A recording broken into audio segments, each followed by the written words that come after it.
yes, surely the presence of the Lord is in this place. Happy New Year, everybody. Happy New Year. Welcome to Unity Burbank Center for Spiritual Awareness as we continue our inspirational thought for the month, which is purpose. From Isaiah 43:19. I am about to do a new thing, and now it springs forth. And from Charles Fillmore. The real purpose of your life is to express the creation of God. So please join me in the morning prayer. Dear Mother, Father God, we acknowledge our purpose isn't just to do things, but to think and be in alignment with your divine nature, to create a life reflecting that inner truth.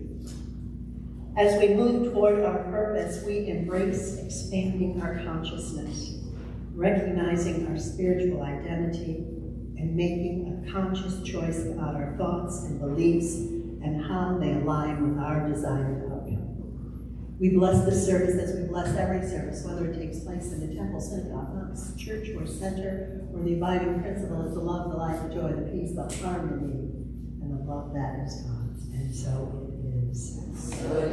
So we have a couple of announcements. We want to say hi to our streaming friends. Welcome. So joining me today is Matt Toronto, who will be speaking. We've already heard Bob. Bob is our singer today, accompanied by Richard Berent. Thank you. And Eric Margolin is doing our audio visual. Thank you, Eric. I want to let you know that we have a membership meeting February 8th following the service. And so you need to sign a membership card.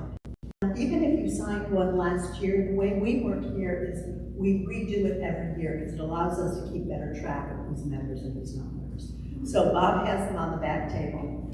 I invite you to please fill this out, and I'll speak about this a little bit later, but please fill one out. We still have a Course in Miracles class happening. It's here in Fellowship Hall Monday at 7:30. You need no experience in a Course in Miracles. You can just stop in. And Jeremiah is the teacher of that, organizer of that. He's a great guy. I think you'll have a good time. So next week, our team will be Liz Racy, who will also be singing. So isn't that great? And she will be accompanied by Richard. Thank you, Richard. Joy McPherson will be the platform, and Bob and Eric will be on AV. I want to remind you that we are, during the kind of upcoming, we have some other holidays that are coming up. We're going to continue our food drive. As you know, the world seems to be changing drastically day by day. And so we're pulling together to help those in our Burbank community who need a little extra help. So right now it's on the back table. Anything that's non-perishable, please feel free to bring, drop on the back table, and one of us will be taking it over to the Burbank Temporary Aid Society a little bit later.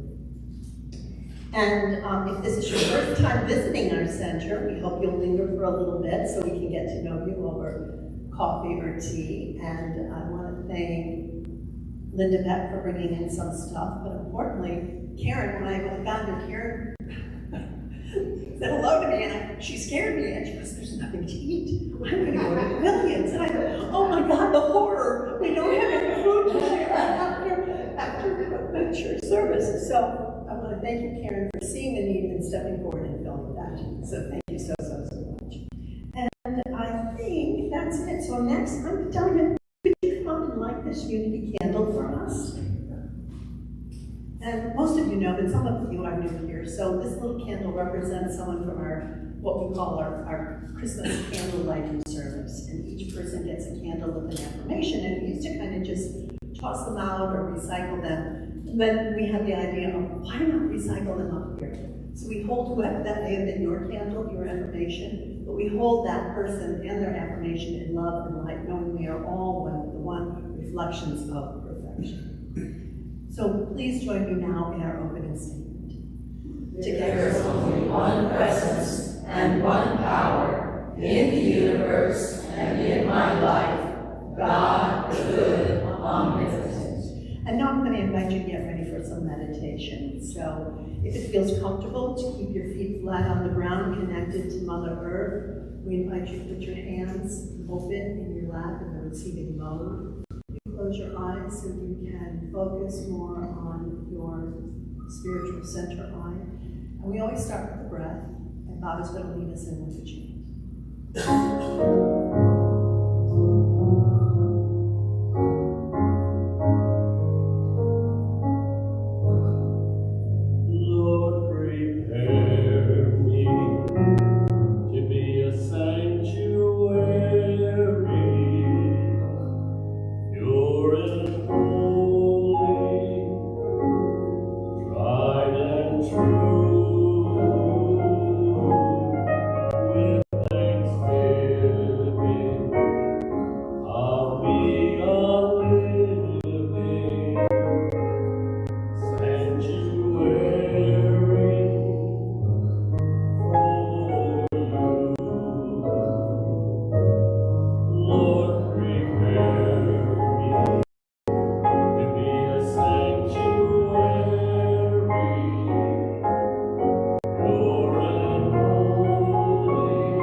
So let's breathe in love and light as we step into peace and listen to the words of Unity leader Ernest Wilson. Let us speak for a moment about your life's purpose. Each of you chose a very specific life when you incarnated into your world. Each of you chose those individuals who would be closest to you in that lifetime. Each of you chose which lessons you wanted to learn and which experiences you would face in order to learn them. Your life is not random. Things do not occur without a purpose. Individuals do not come into your life for meaningless relationships. Your world, your life, is a classroom for your soul. Your world and your life determines the path of your soul. It is important to be aware of this. It is important to carry this knowledge with you as you face the struggles of your daily life, as you interact with the individuals around you. For when you have this knowledge, you can understand the importance of making the right choices, of always acting from a place of love, and to remember, for this purpose, I was brought to the time, this place, this hour. By God's grace, I am always in the right place at the right time, doing the right thing in the right way. And we take that thought as we go into the silence.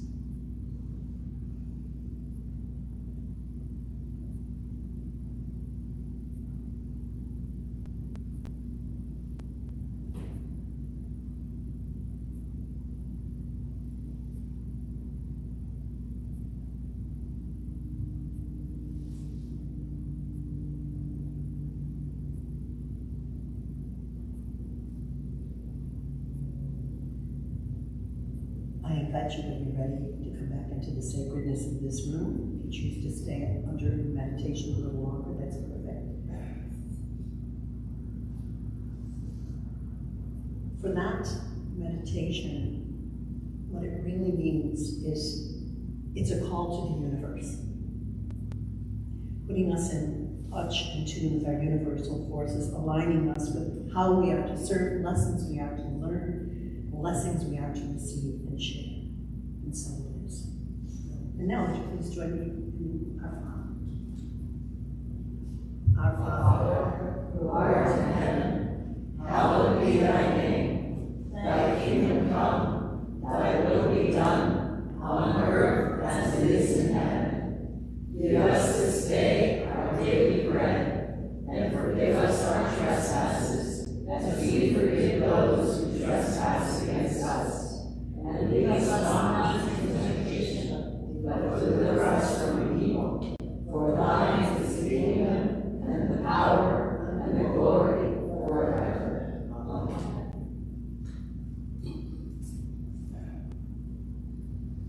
Amen.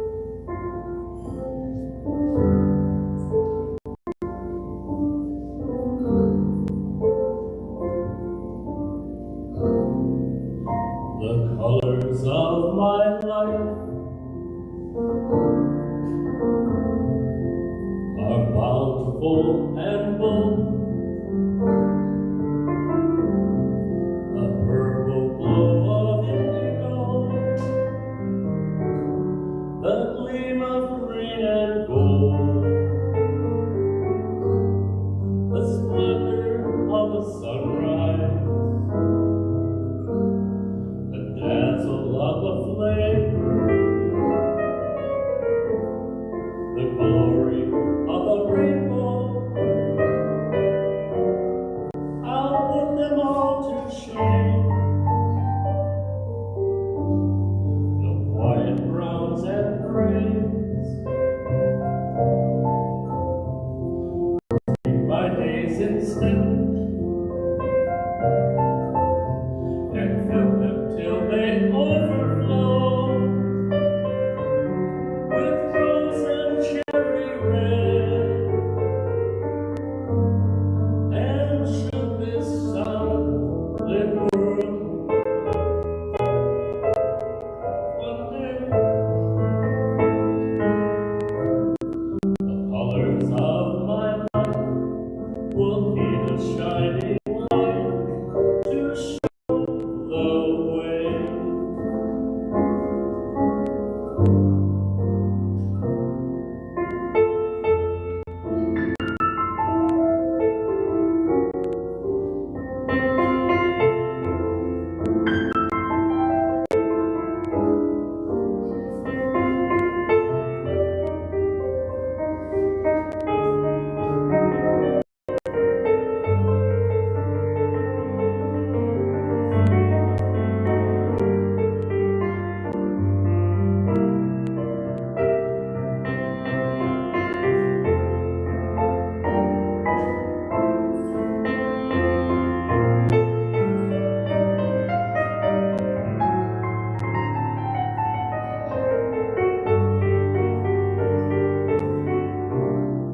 No quiet browns and grays,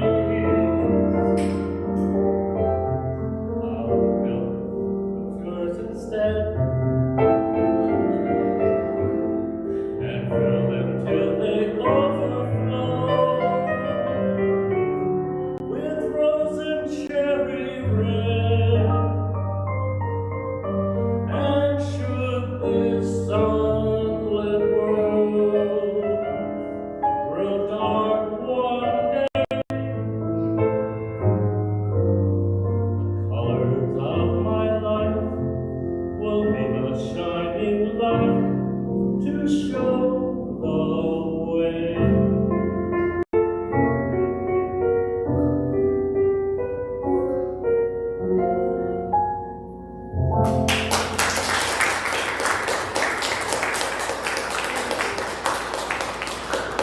Thank you so much, Bob. And now would you please welcome to the platform Matt Toronto speaking on the purpose of I Am.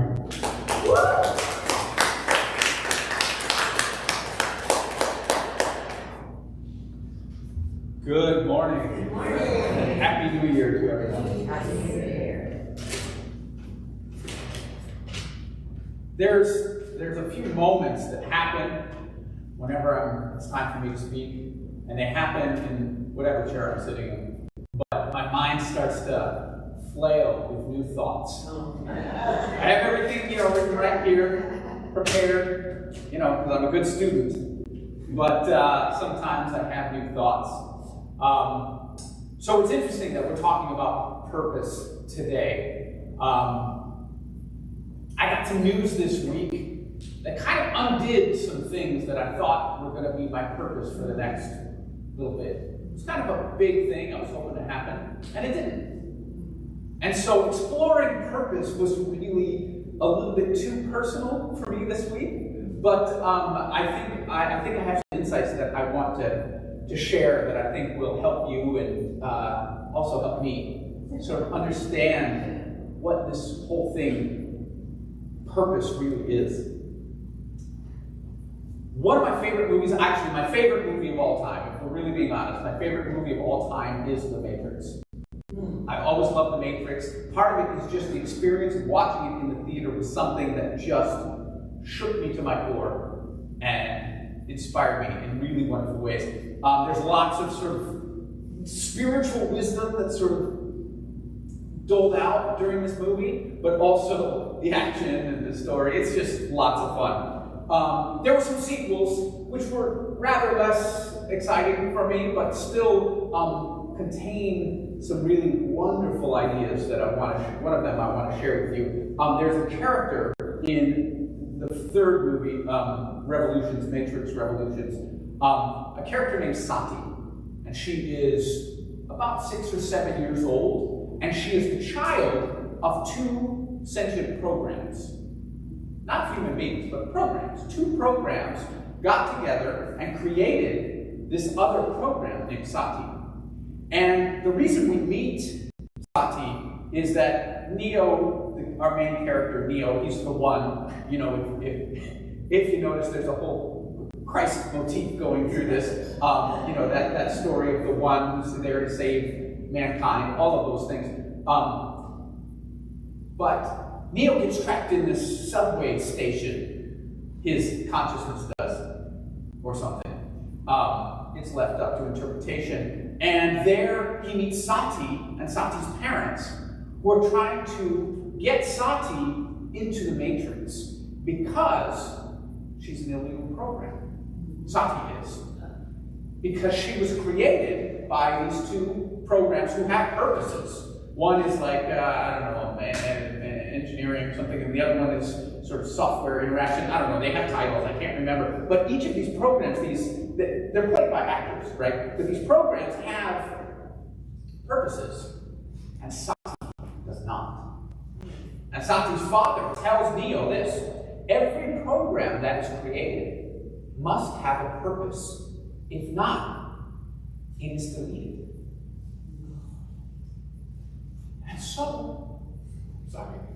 And so these parents want to save their daughter because she does not have purpose.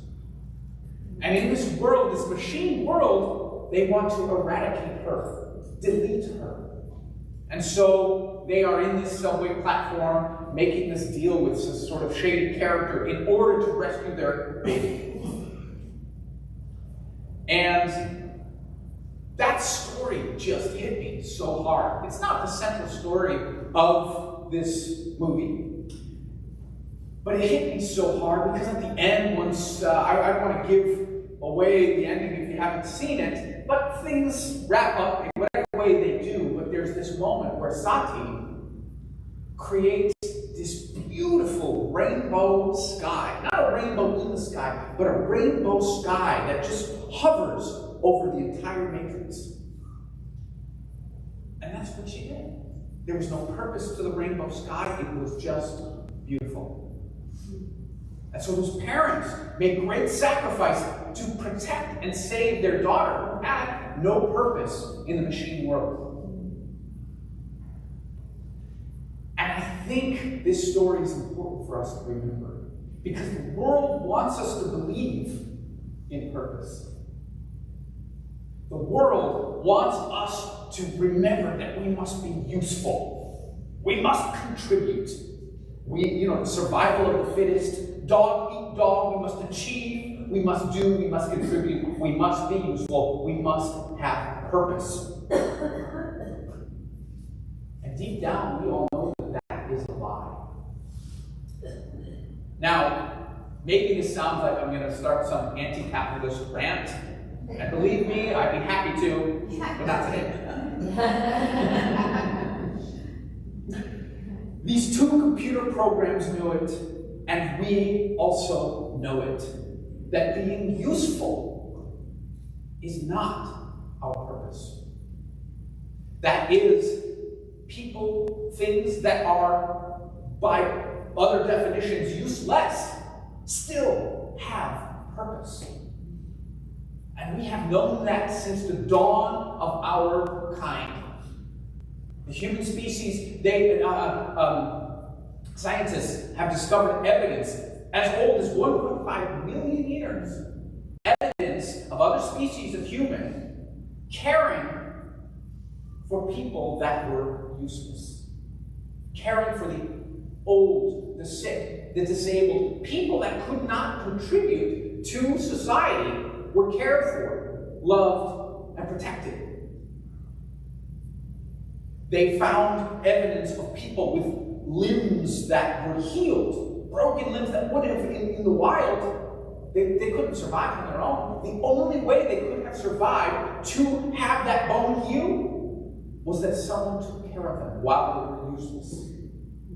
There was even evidence of, there was a skeleton they found, a skull, all of its teeth missing, and yet evidence that that person had lived well beyond losing every tooth. Do you know what that means?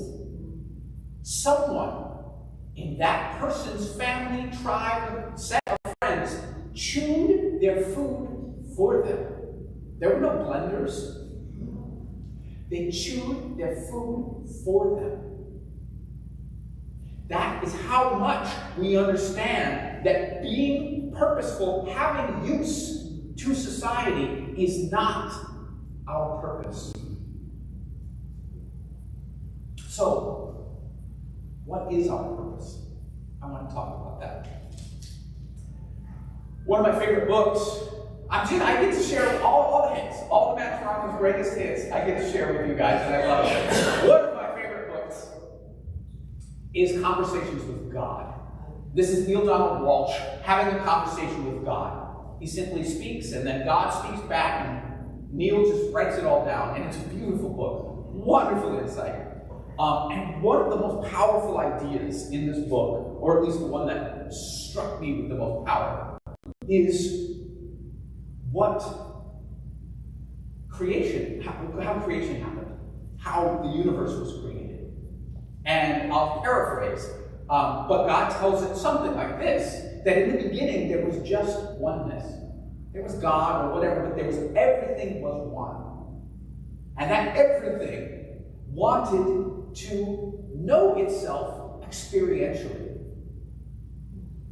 That one thing contained all knowledge, knew everything, but wanted to experience it, not just know it. You feel that difference there? And so, all that is divided itself into all that is now. And suddenly, where there was only oneness, there became this, and there became that. And when you have this and that, you also have that which is neither this nor that, in order for this and that to survive, to exist. And that was the purpose of creation, simply to experience existence. That's it.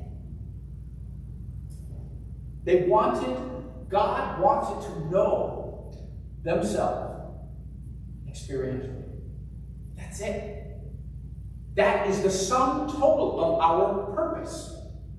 There is no other obligation, no other thing that we are required or obligated to do, or to achieve, or to have, or to be.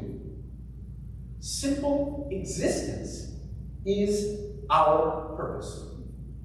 And in that existence, God knows himself experientially. I find that beautiful. I find that very powerful. And it tells us certain things about who we are. We are God, experiencing themselves. You can call it a different name, the universe, the omniverse, consciousness. Whatever that is, we are. Conversation with God goes on to say, God in conversation with God goes on to say this. The soul is after the feeling. That is, it's seeking the feeling. Not the knowledge, but the feeling. It already has the knowledge. But the knowledge is conceptual. Feeling is experiential. The soul wants to feel itself, and thus to know itself in its own experience. That is our purpose. To know ourselves in our own experience. Eckhart Tolle, one of my other favorite authors, who I often quote, says it this way: it is through you that the unmanifested knows itself. You are here to enable the divine purpose of the universe to unfold. That is how important you are. That is how important every single one of us is. Even the most useless among us. I hope you hear the air quotes that I'm putting over that word useless. The children, the babies, my children, when they were born, were useless. And yet I protected them with all of my might. I cared for them with all of my might. Right? Let's keep talking. So our purpose is simply to be, to experience life, and to allow God to know himself experientially. And we accomplish that simply by existing. There's another advantage to understanding this, to knowing this truth. What does Jesus say about the truth? If you know the truth, what happens? It shall make you free. So I am going to impart this freedom to you, because now you know the truth of your purpose is simply to exist. And that frees you from the expectations. Don't we live under the burden of expectation at all times? What other people expect of us, what we expect of ourselves, all of these burdens we place upon ourselves because we think we're supposed to have this purpose with a capital P and go around being useful and contributing. Now, I'm not saying that that's not great, but I just want you to be free of the obligation to do something a certain way just because someone expects it or someone said that's the way you're supposed to be. Because isn't that what half of the suffering in this world is? When other people, all right, there's a lot more suffering than this, but when other people tell you who you are and what you're supposed to be and what you're supposed to be doing, when deep down you know you want to do something else, that's a lot of pain then. And so, what this also does, this freedom that I'm giving you, is permission to be a slacker. Take it. You have permission, if you so choose, to be a complete, useless bum. And in doing so, you will have experienced something, bundle.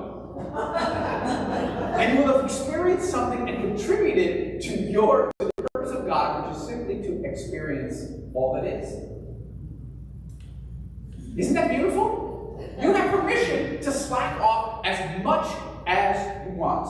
And you will have fulfilled the entire obligation of your purpose, which is simply to exist.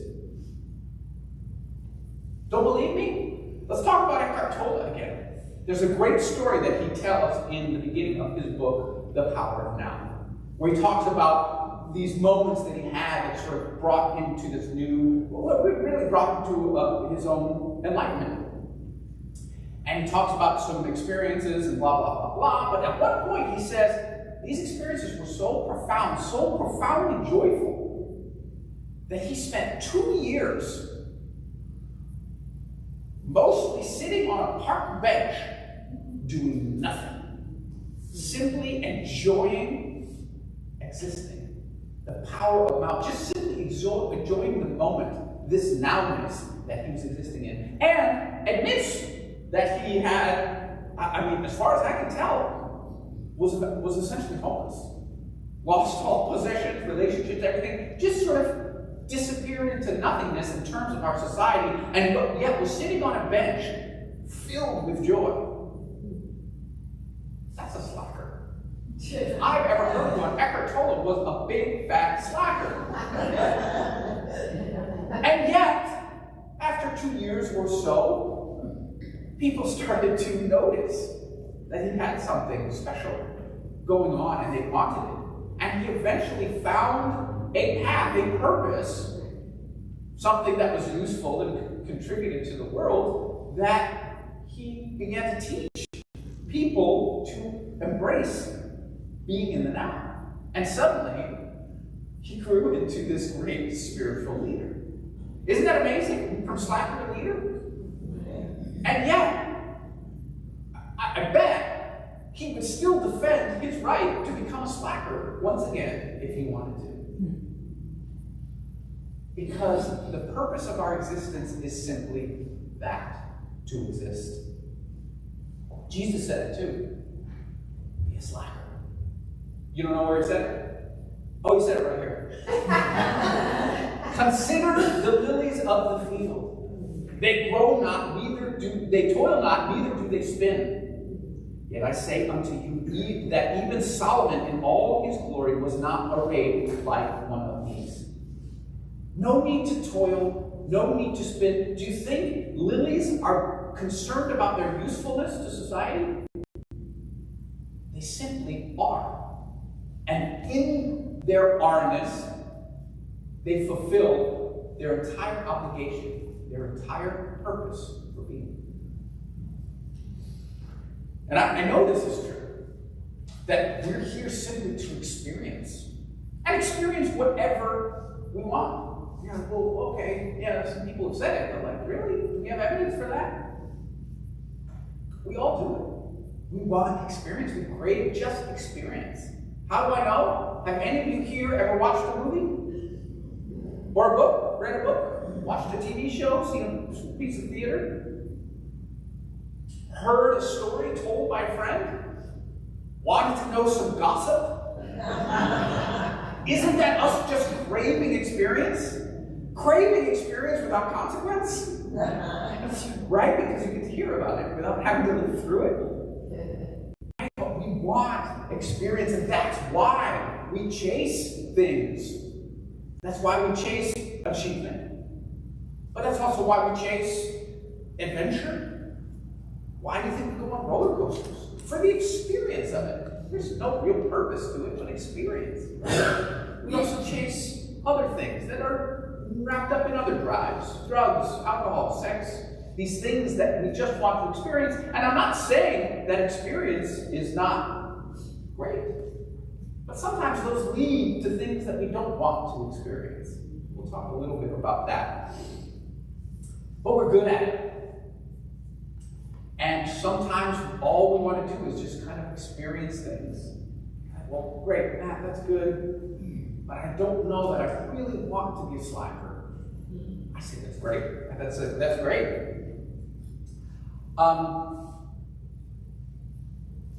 The great thing about that is if you don't want to be a slacker, you don't have to be. Or you can be any version, like from total slackation to the most useful human in the world. You can be anything in between. Because it all comes down to your choice. What do I want to experience? What do I want to have in my life? That's your choice.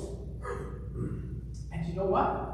If you want something, I believe that if you want something, it means that you are capable at some level of experiencing it, of having it.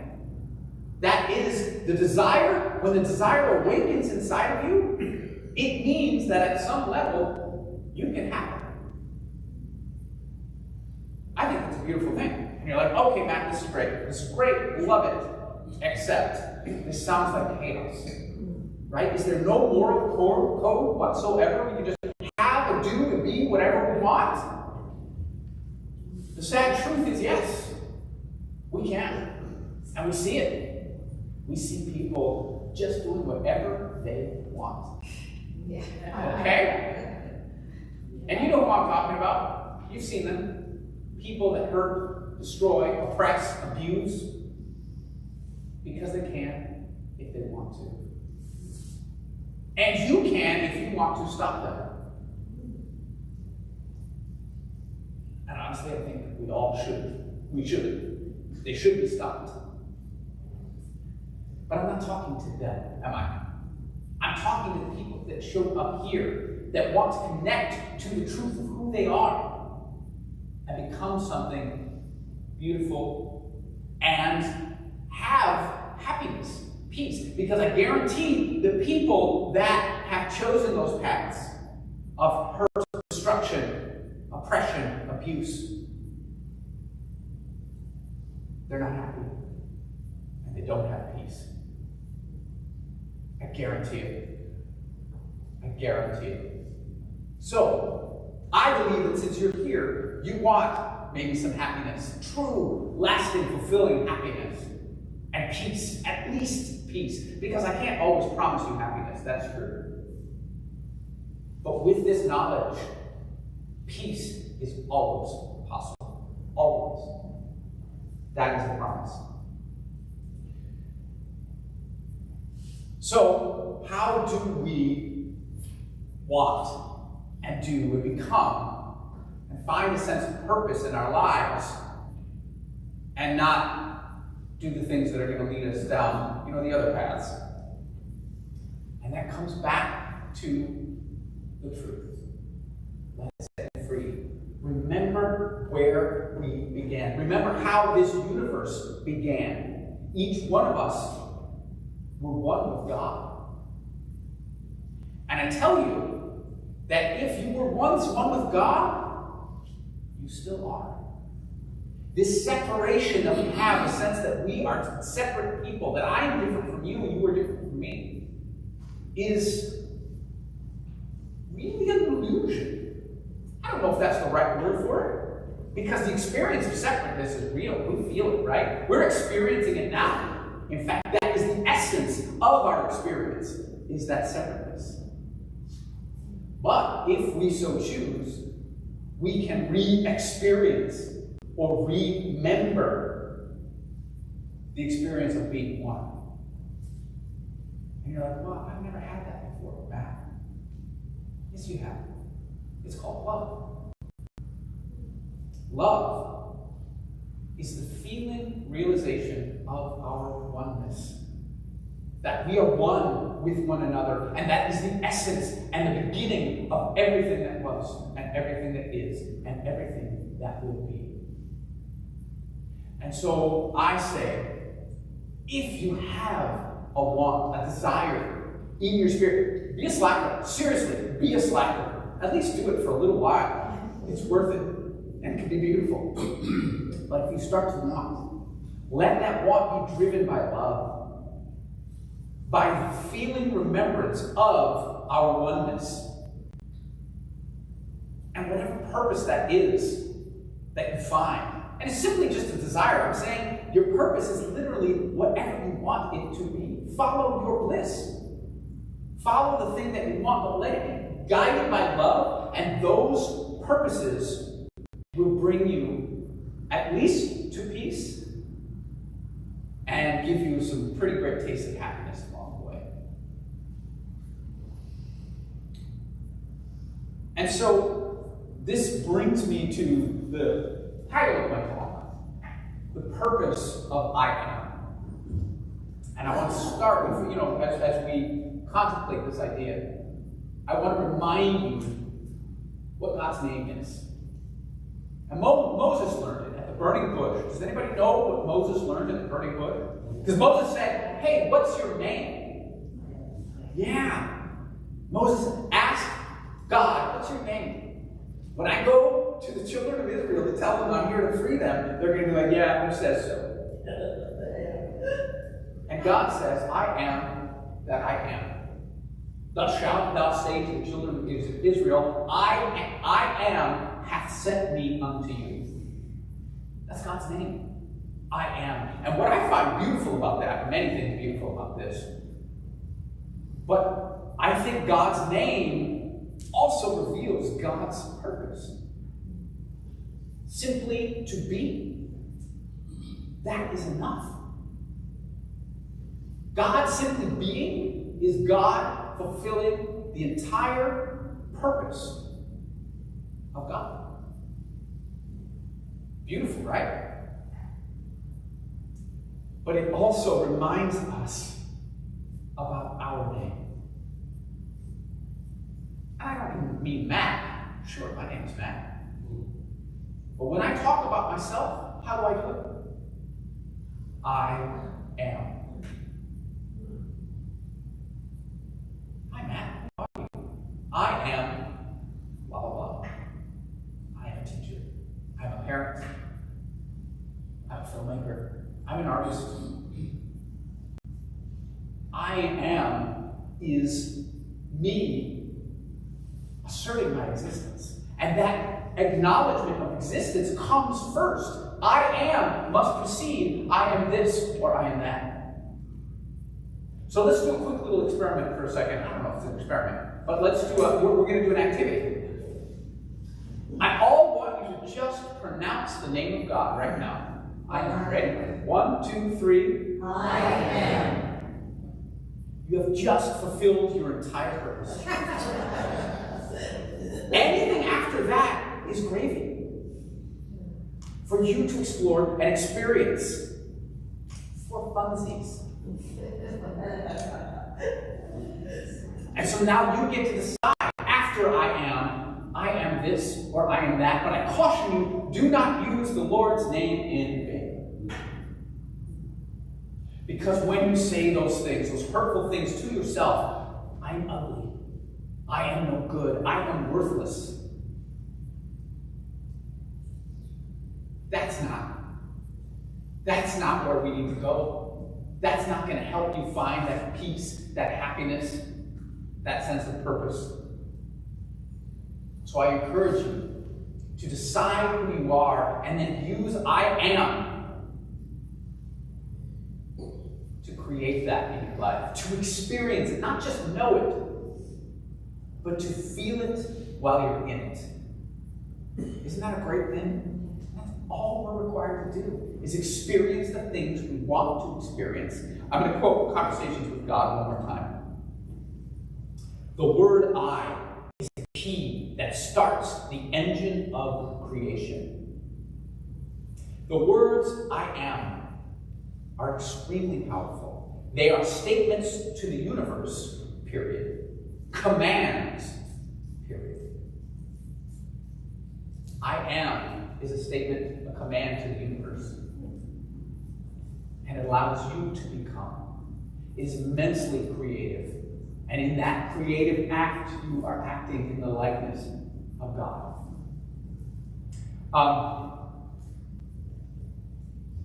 One of our favorite musicals, Avenue Q. Anybody know Avenue Q? It's about musical puppets. But one of the characters sings about purpose. I don't know how I know, but I gotta find my purpose. I don't know where I'm gonna look, but I'm gonna find my purpose. And I love that opening because it's so universal. It's like, oh, I gotta find my purpose. But there's an inherent flaw in that. And I think that's part of what the story is sort of exploring. We don't find our purpose, we create it. We create it by becoming that which we want to become. By becoming God. Or simply remembering that's who we are. So I think you should start I-aming all over the place. Use it with caution, though. It is powerful. But I am all over the place, and you will experience all that you want to experience. And you will create in the likeness of God, because that's what you are. You will not discover your purpose. You will create it. And you will experience the true purpose of I am. And so it is. And so it is.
Here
program, but it's also behind me. So we say, being is my purpose. There I experience God, and so it is. Amen. Okay, I'm going to ask Bob, could you bring forward the prayer request box? For those of you who are new, this little box sits around the corner under the picture there, and you can put in a prayer request. We keep them here, and then we send them on to Silent Community, where they're prayed on 24 hours a day, 7 days a week. And here we like to rub our hands together to get that energy going. And we affirm healing is at hand, nearer than breathing, closer than our hands and our feet, all present and ever available, abundant and plentiful. And so it is. So it is. And so now, you have a chance to give Unity a hug and help Unity grow.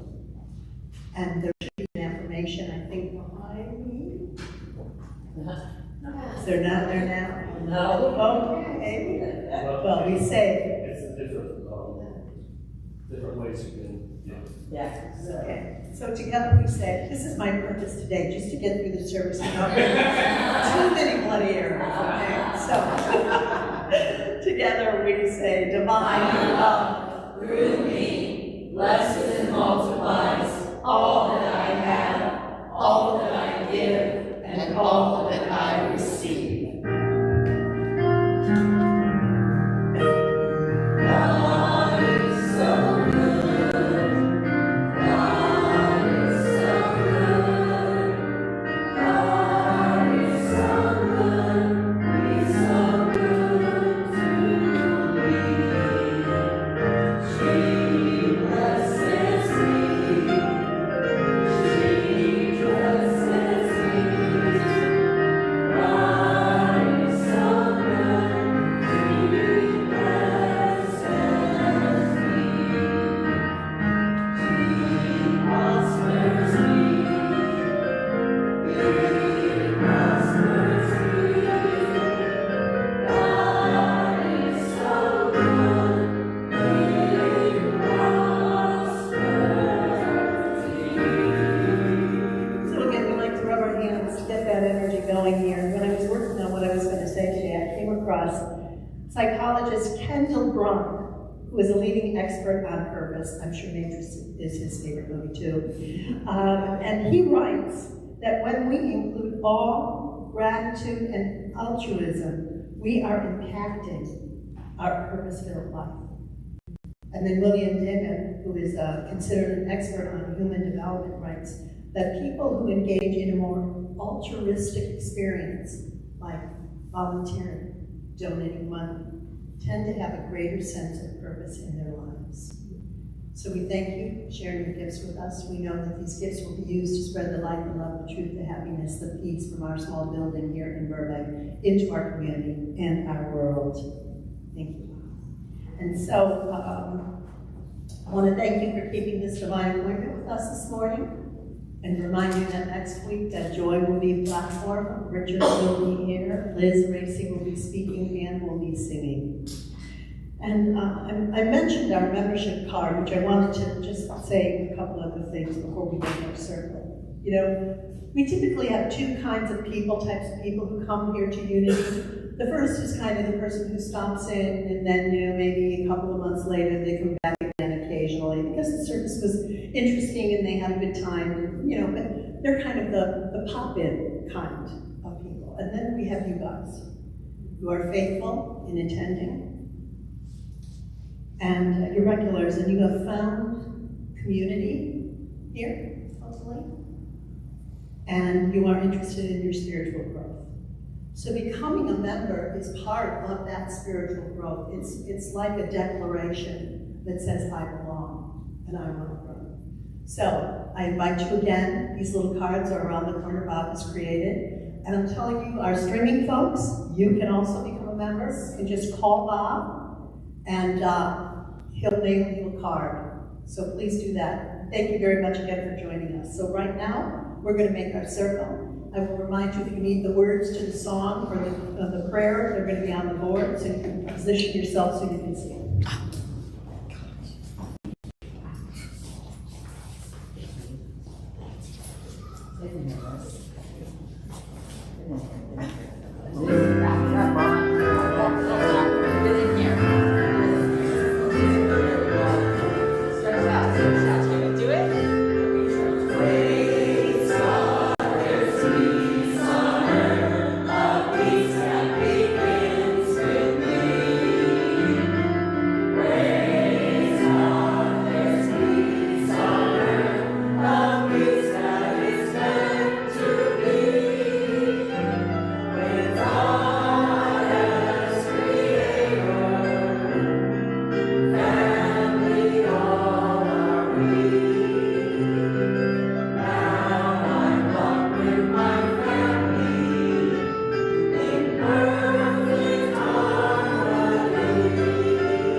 let us remember our oneness and remember our purpose already fulfilled, that we might find joy in whatever else is to come. And so it is. And so it is.